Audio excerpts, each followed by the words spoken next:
Hello everyone, and welcome to a new video. So today's video is all about the maternity stays for my maternity summer project. There wasn't really a lot of information out there for maternity stays, so the majority of how I made this is kind of just up to my decision.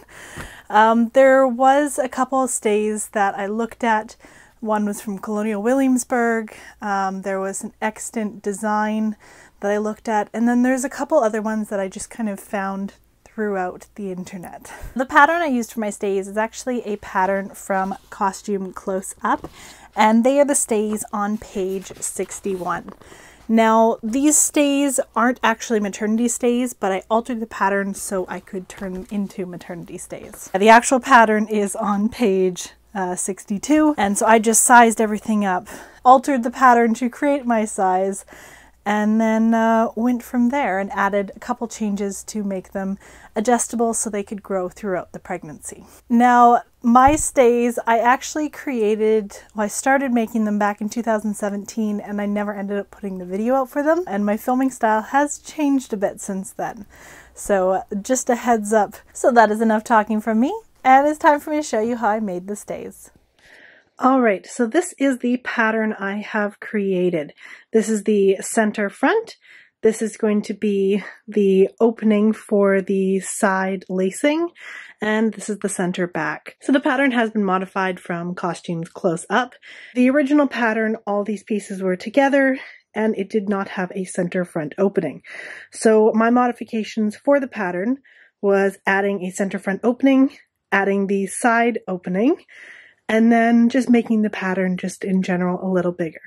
Now, something else I added is I added facings to the center front, these seams here, and the center back. So to create the facing for these pieces, what I did was essentially just add an inch, inch and a half to each of the seams that were going to have the lacing, and that just created a nice clean finish. So just to give you an idea of what that looked like, these are the exact same pieces, but this piece I added the facing piece to it. So when this is cut out, this just gets folded over, and that way there's no seam down the center front, and it's just a nice clean finish. So yeah. I think just adding the facing, I don't know if it's actually historically accurate, but I really like what it does to the pattern and how it looks. With my pattern figured out, I cut out my fashion fabric, my Coutil strength layer, and my white interlining. I then sandwiched the Coutil between the fashion fabric and the interlining layers, and then using a running stitch, I stitched around the edges.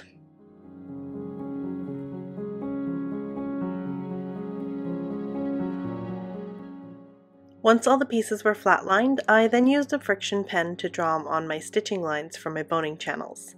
If you haven't used a friction pen before, I really recommend them, but as a word of warning, test your fabric before you use it on your project because it can leave ghost lines after you apply the heat.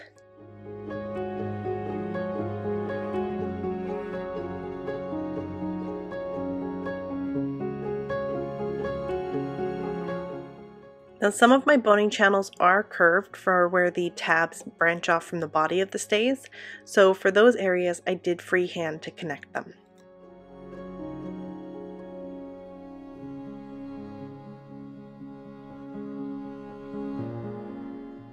Once all the boning lines were drawn in place, it was time to start stitching. Now, unlike my first set of stays that I made on this channel, for this one I tried to stay stitching in the same direction so the fabric wouldn't bubble at all.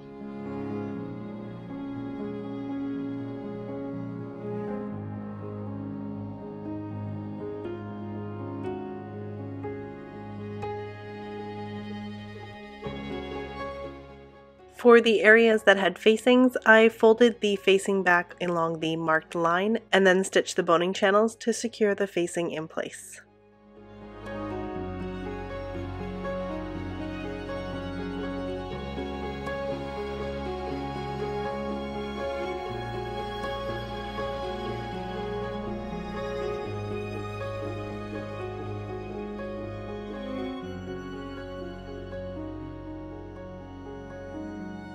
For the places in my stays where the boning channels met, I didn't do any backstitching to keep it very clean.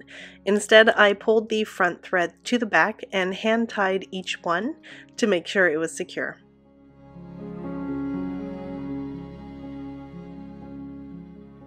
With all the boning channels stitched, I then began prepping the reed boning. Now, I can't remember where I read this, but somewhere online they recommended to soak the reeds in water for an hour or two to rehydrate them to keep them from breaking when you are boning the stays. So I left my reeds to soak for about an hour, and once they were dry to touch, I started adding them to my stays. Now the reeds I'm using I found online, and I believe they are called the 1/4-inch flat oval reeds. I bought mine several years ago, so hopefully they're still available. I cut doubles of the bones for the areas that had the lacing for a bit more strength, but all the other bones are cut single. Also, to help the bones glide into the channels more easily, I rubbed each bone across some beeswax. Now, I would not recommend using this beeswax again for thread after rubbing the reeds across it, because there were some splinters that got left behind. I also sanded the cut ends of the bones just to make sure that there were no sharp points.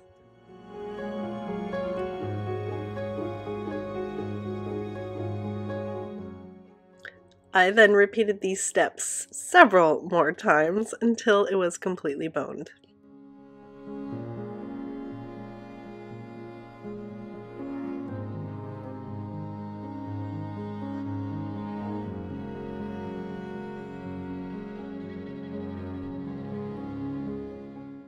Now that the bones are all in place, it is time to add the eyelets.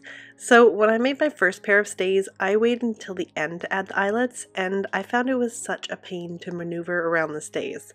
So this time, I decided to put them in before putting them together, and I found it was much easier to handle. Now, I did use the same method as before, which was making a hole in the fabric with an awl, trying not to break the threads. And then I used a crochet hook to make the hole just a little bit bigger, since I didn't have an awl that made the holes big enough. Then, using a thicker thread, I stitched around the hole to create an eyelet, and repeated this step many more times. I think it was about 72 to be exact. Now you may be wondering why I hand stitched each eyelet instead of using metal grommets, and that is because metal grommets weren't actually invented until the 19th century. And because, you know, I just really love hand stitching 72 eyelets. Can you hear the sarcasm in my voice? But I do have to say I love how it looks when it's done, because it is just so pretty. So with the eyelets done, I began putting the pieces together.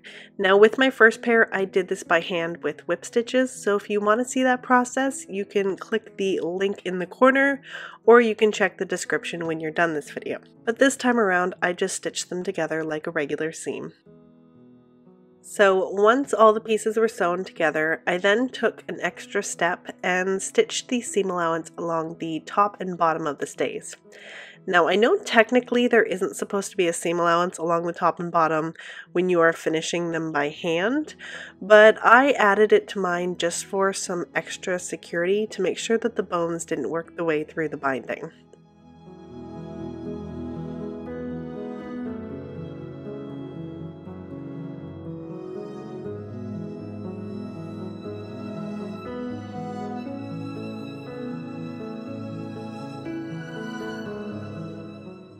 Also, it was only when I was ready to finish the edge of the tabs that I cut the slit between them to help keep the fabric from fraying beforehand.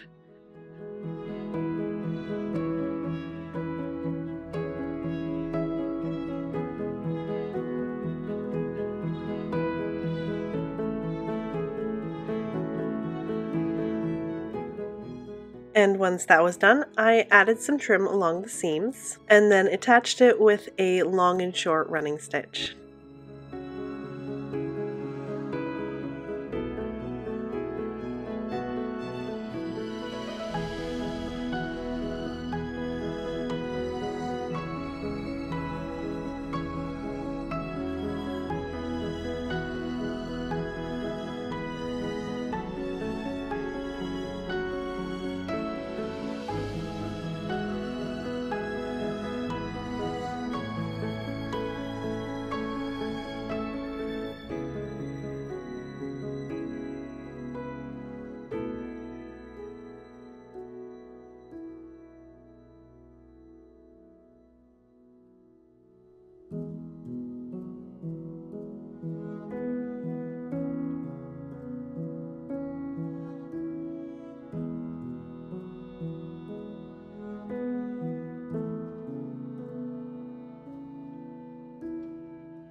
With the seam trim in place, it was time to add the binding.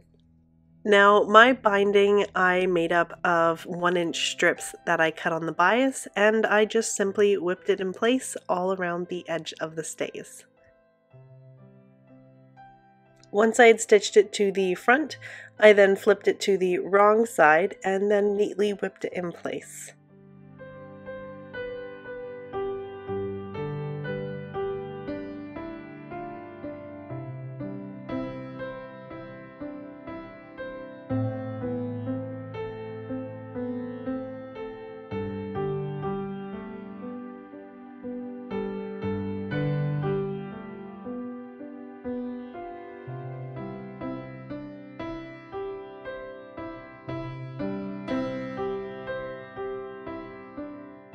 Before I finished binding the top of the stays, first I had to join the front and the back of the stays together. And I did this just above the side lacing section, and I used a button thread just for some strength. And then I also finished the seam with the same trim as the other seams, just so it would all match nicely. Now, I did have a little trouble pulling the needle through in some places, so I used this tool called a rubber grip. I was actually first introduced to it as something called a happy dot. That's what my teacher used to call it, but I believe the actual name for it is a rubber needle grip. So with that step done, I then repeated all the steps and bound the top edge of the stays.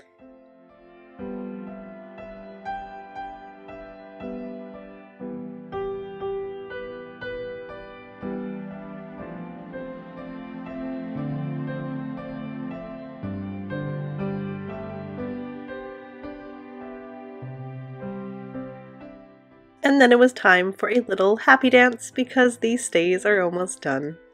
Now at this point, if one was in a hurry, these stays could be worn like this, but just to make it clean on the inside, it does need one more step, and that is the lining. Now I like to line my tabs separately when lining my stays, on the off chance that I may need to replace the lining sometime in the future. And that is just so I never have to reline the tabs again. So that was the first step in putting in my lining.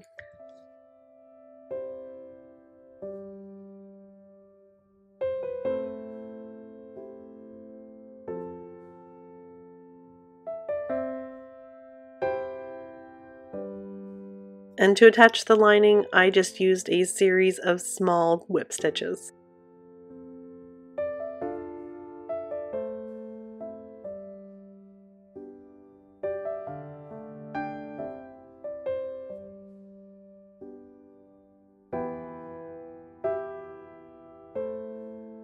And once the tabs were done, I then continued with the body of the lining, repeating the same steps of pinning and whipping them in place.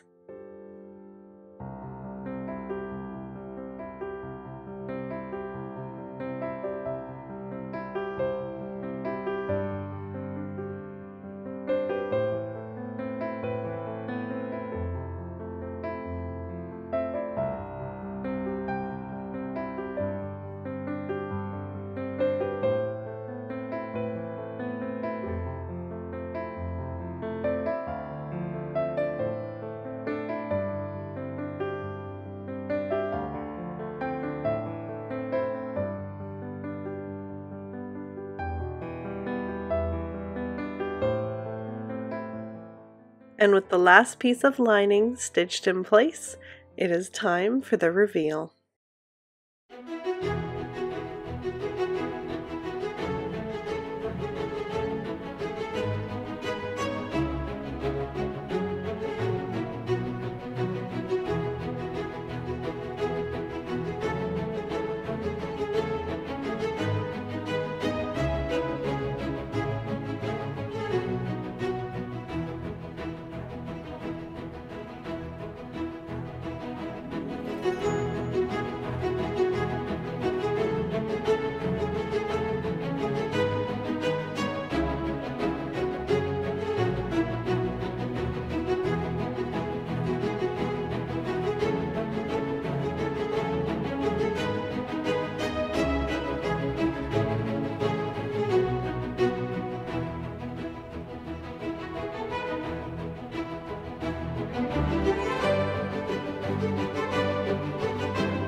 And that is how I made my 18th century maternity stays. So I hope you guys enjoyed this video.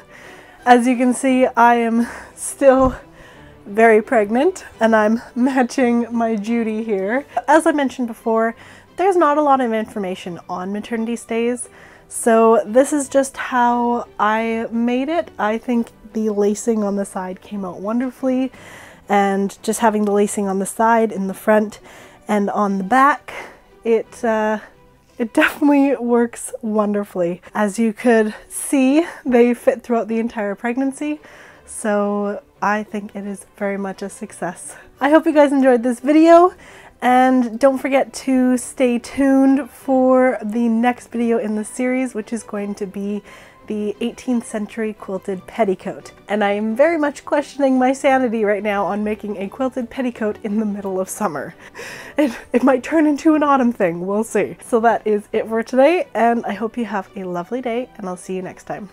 Bye!